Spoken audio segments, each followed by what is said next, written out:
So a senior aide has broken ranks with the Conservative Party, and they've come out and they've said that Boris Johnson wasn't present at 5 COBRA emergency meetings in January about the coronavirus pandemic.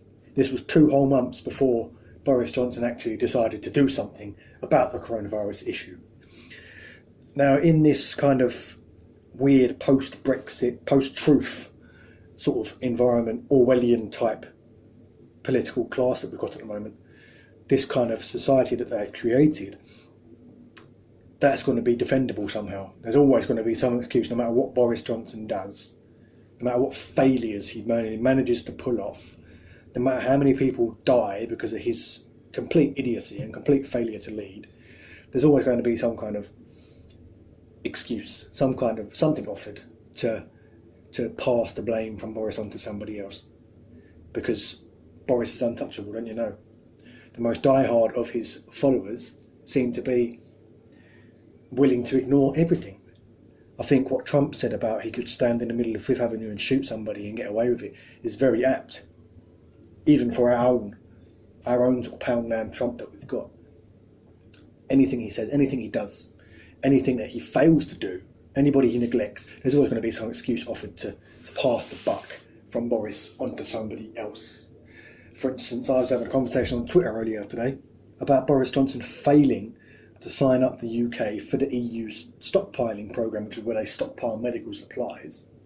And they reply, well, the EU has failed to provide any ventilators and it's just been a waste of money so far. That's all well and good.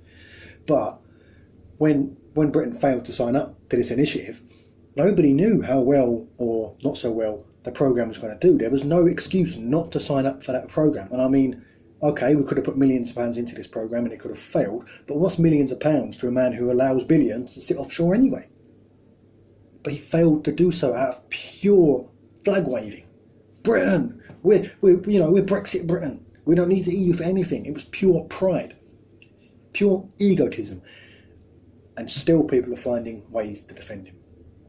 Holby City had to donate its ventilators so the NHS actually had some. And people are still finding ways to defend the man. In the early 90s, 2000s, this would have brought down a government. If a Prime Minister had failed to attend 5 COBRA emergency meetings on the issue of a global pandemic, which would eventually lead to 15,000 people in the country dead, Tony Blair or John Major or whoever was Prime Minister at that time would have been out the next day. It would have been a government-breaking scandal.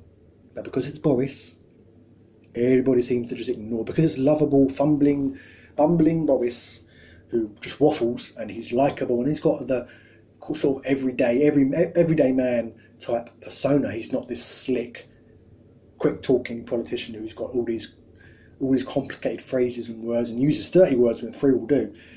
Because it's Boris, because he's more like us in his manner of speaking, in the language that he uses. He's not afraid to make up words and use metaphors and all that kind of thing like the rest of us are. People love him.